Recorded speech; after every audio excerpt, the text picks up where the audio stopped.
Hi friends, कैसे हो आप सब लोग। आज हम लेके आए डिटरमिनेंट का लेक्चर 2 और मैट्रिक्स एंड डिटरमिनेंट का लेक्चर नंबर 6। आज हम पढ़ेंगे properties of determinant. Last lecture में हमने देखा था कि डिटरमिनेंट क्या होता है, माइनस एंड कोफैक्टर्स क्या होते हैं, और आज हम पढ़ेंगे प्रॉपर्टीज ऑफ डिटरमिनेंट। सो पहली प्रॉपर्टी आप लिखो डिटरमिनेंट की, the value of determinant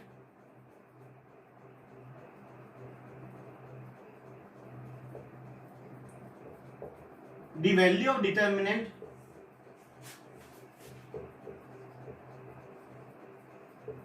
remains unchanged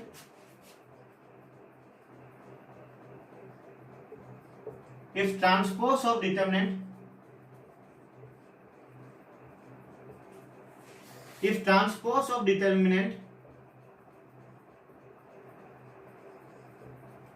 is taken।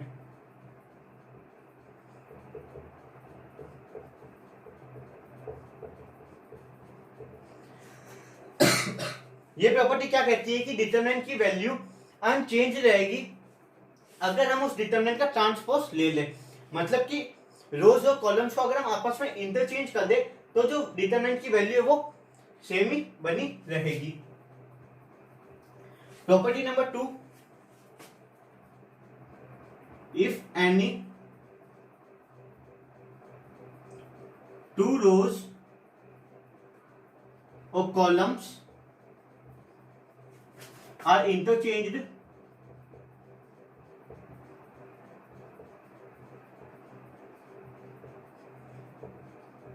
then the value of determinant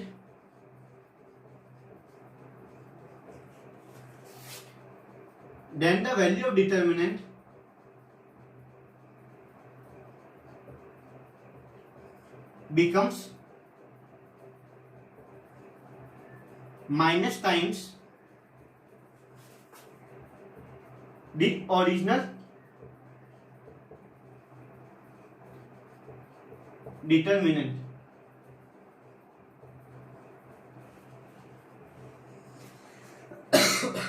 अगर आप किसी भी दो रोज या कॉलम्स को आपस में इंटरचेंज कर देते हो तो जो वैल्यू है डिटरमिनेंट की वो ओरिजिनल डिटरमिनेंट के माइनस टाइम्स हो जाएगी। तीसरी प्रॉपर्टी क्या कहती है, if two rows or two columns are identical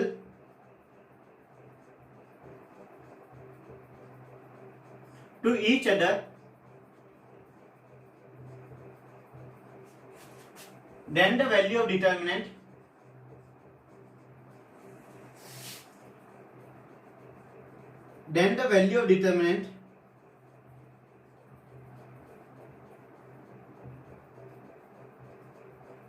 is 0। अगर कोई भी दो रोज या दो कॉलम्स आपस में आइडेंटिकल है, उनके एलिमेंट्स आपस में आइडेंटिकल है, तो जो डिटरमिनेंट की वैल्यू होगी वो 0 होगी। आप इन तीन प्रॉपर्टीज को नोट करो, फिर हम आगे चलते हैं।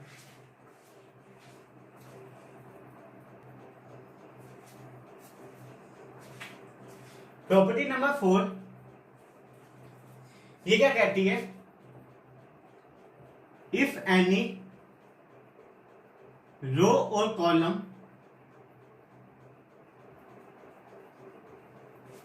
is multiplied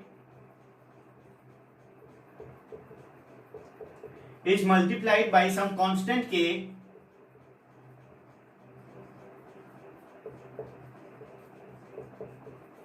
then the value of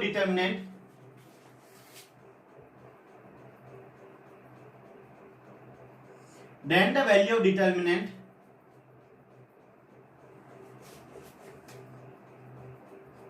becomes k times।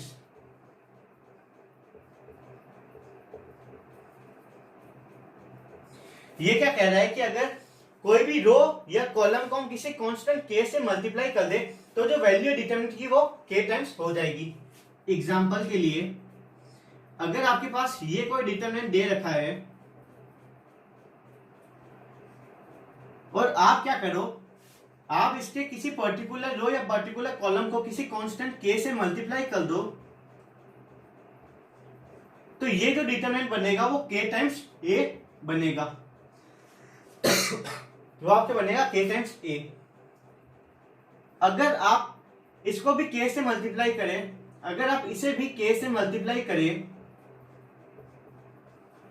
तो आपके पास ये जो डिटरमिनेंट बनेगा वो बनेगा k स्क्वायर टाइम्स a। सो हम इससे एक और बात लिख सकते हैं, अगर हम इससे हम एक और बात लिख सकते हैं कि अगर आपके पास k टाइम्स a का डिटरमिनेंट पूछा है तो आप उसे लिख सकते हो k to the power n determinant a, जहां पे n होगा आपका ऑर्डर ऑफ a। जैसे कि ये डिटरमिनेंट 2x2 ऑर्डर का था और अगर हमने इसके सभी एलिमेंट्स को k से मल्टीप्लाई किया तो ये हमारा बन गया डिटरमिनेंट ऑफ k a। तो हम उसे लिख सकते हैं k to the power n times determinant a, मतलब k स्क्वायर a, जहां पे n होगा आपका ऑर्डर ऑफ a। सो अब हम चलते हैं आगे, और बात करते हैं हमारी प्रॉपर्टी नंबर 6 की।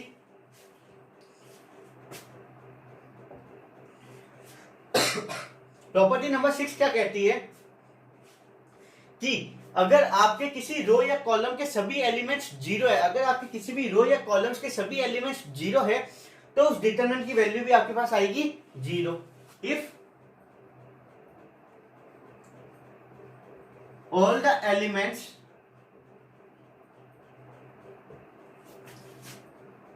ऑफ एनी रो और column is 0,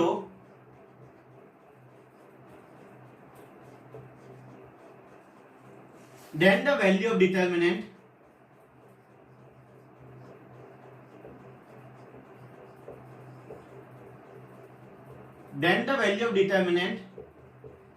is 0।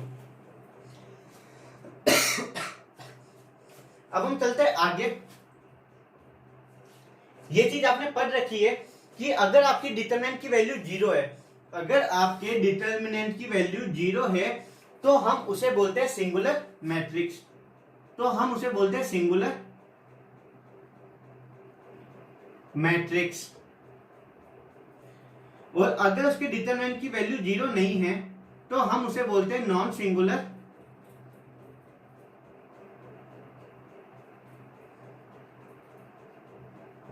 Matrix. Property 8 क्या कहती है आपको? If A and B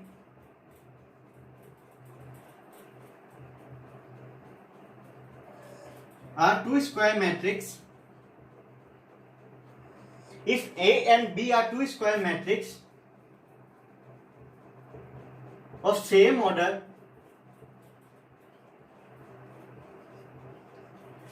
then determinant of AB, तो आप डिटरमिनेंट ऑफ AB को लिख सकते हो determinant of A multiply by determinant of B। सो आप इन प्रॉपर्टीज को नोट करो, फिर हम चलते हैं आगे।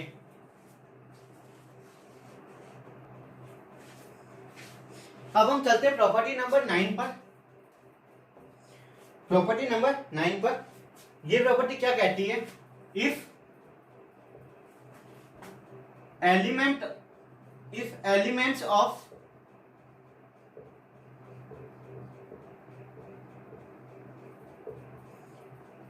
determinants are expressed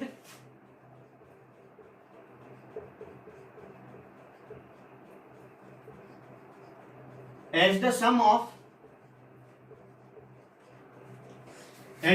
of two or more elements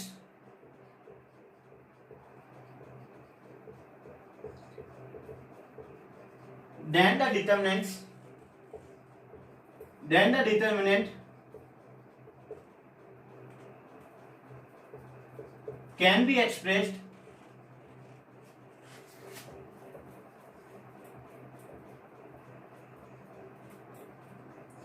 as the sum of two or more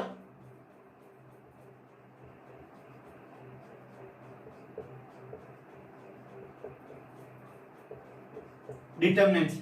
ये प्रॉपर्टी कहना क्या जाती है, ये प्रॉपर्टी कहना क्या जाती है, मान लो आपके पास कोई डिटरमिनेंट दे रखा है a plus gamma b plus delta c d, तो आप इस डिटरमिनेंट को ऐसे भी लिख सकते हो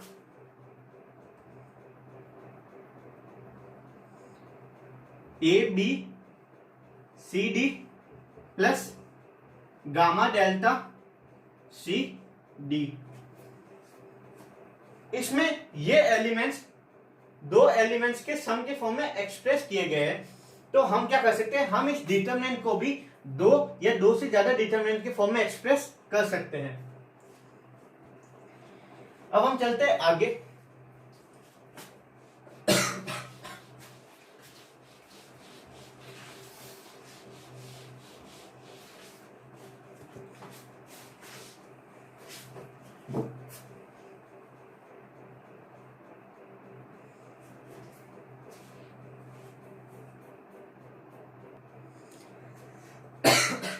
अब हम चलते हैं आगे।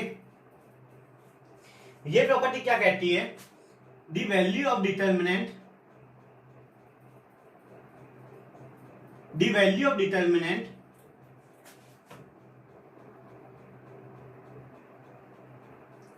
remains unchanged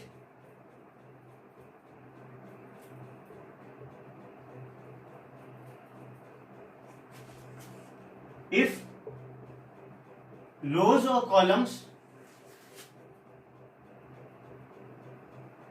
are added or subtracted by multiplying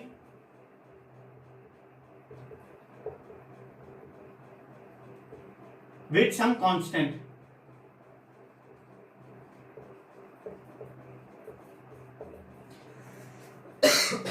ये प्रॉपर्टी क्या कहना चाहती है, ये प्रॉपर्टी ये कहना चाहती है कि मान लो आपके पास ऐसे डिटरमिनेंट दे रखा है,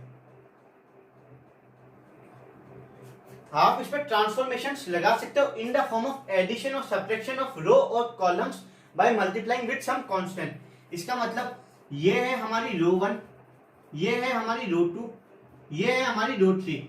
हम अगर इसमें ऐसा ट्रांसफॉर्मेशन लगा दें कि R1 goes to R1 plus 2 times R2, तब भी इस डिटरमिनेंट की वैल्यू सेम होगी। R1 क्या बन गया हमारा, R1 plus 2 times R2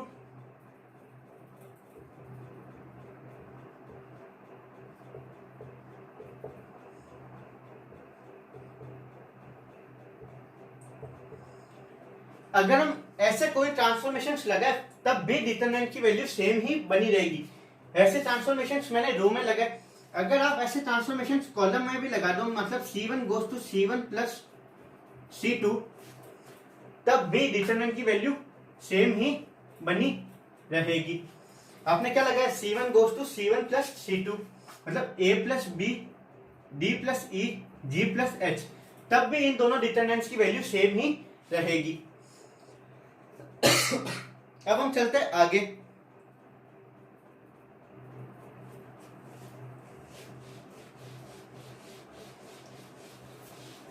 property number 9 क्या कहती है, प्रॉपर्टी नंबर 9 क्या कहती है, प्रॉपर्टी नंबर 9 कहती है कि अगर आपके पास कोई डायगोनल मैट्रिक्स दे रखी है या अपर या लोअर ट्रायंगुलर मैट्रिक्स दे रखी है, if diagonal matrix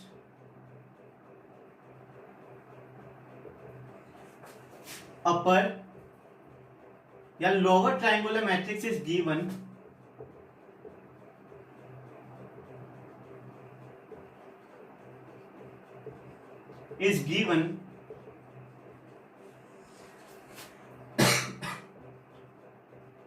then the value of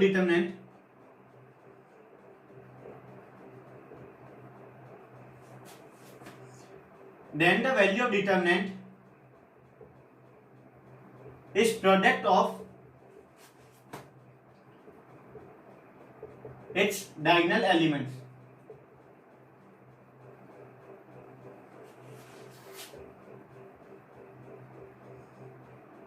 अब इसका मतलब क्या है कि मान लो अगर आपके पास डायगोनल मैट्रिक्स दे रखी है, अपर या लोअर ट्रायंगुलर मैट्रिक्स दे रखी है, तो जो डिटरमिनेंट की वैल्यू होगी वो प्रोडक्ट होगी किसके, इट्स डायगोनल एलिमेंट्स के। सो आप लिख सकते हो determinant of A is equal to D1 cross D2 cross D3। अगर आपके पास 3 क्रॉस 3 की डायगोनल मैट्रिक्स अपर या लोअर ट्रायंगुलर मैट्रिक्स दे रखी है। अब हम चलते हैं आगे।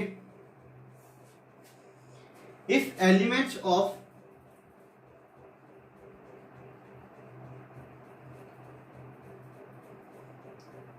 एनी रो और कॉलम आर जीरो, इसे ऐसे लिखो, if all elements of any row or column are zero, then the value of determinant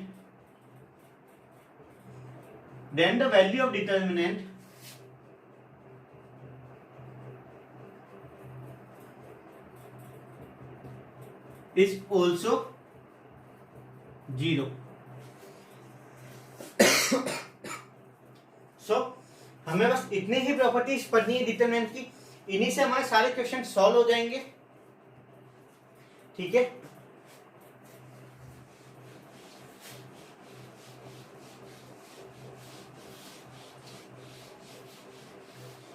अब हमें एक और टॉपिक पढ़ना है, जो कि है फैक्टर थ्योरम ऑफ डिटरमिनेंट्स। अब हमें पढ़ना है factor theorem of determinants. So heading लगाओ आप,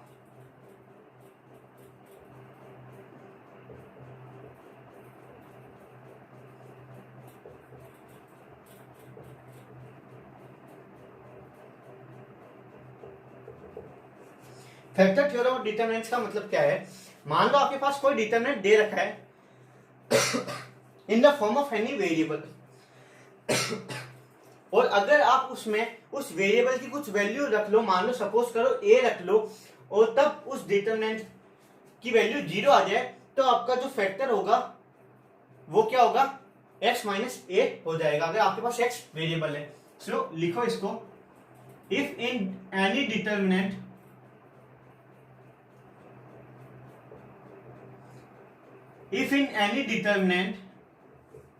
by putting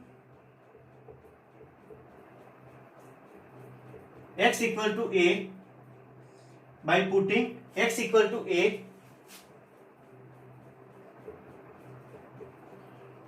we get determinant value is equal to 0, then x minus a is the factor of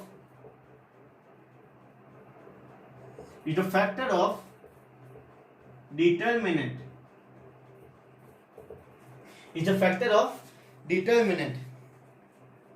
इसमें एक और चीज लिखो नोट डालकर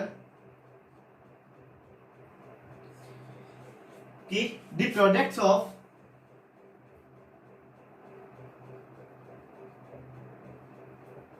डायगोनल एलिमेंट्स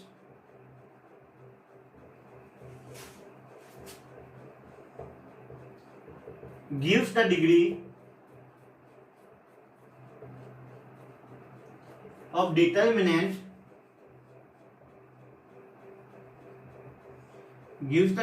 determinant जो आपकी डायगोनल एलिमेंट्स का प्रोडक्ट आएगा वही आपकी होगी डिग्री ऑफ डिटरमिनेंट।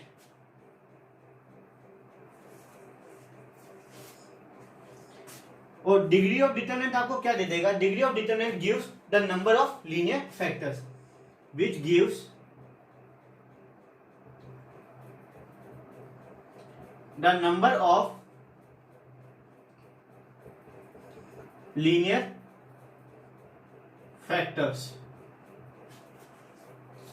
सो आज का लेक्चर हम इतना ही रखते हैं, अगले लेक्चर में हम मिलेंगे इन्हीं प्रॉपर्टीज पर कुछ क्वेश्चन लेते हुए। सो अगले लेक्चर में हम पढ़ेंगे कुछ स्पेशल डिटरमिनेंट्स, जो तो आपको सॉल्व करनी आनी ही चाहिए, और हो सके तो उन डिटरमिनेंट्स की वैल्यू भी आपको याद होनी चाहिए। और उसके अगले लेक्चर में हम इस पे बढ़िया बढ़िया क्वेश्चंस करेंगे, एडवांस प्रॉब्लम्स करेंगे, किस पे,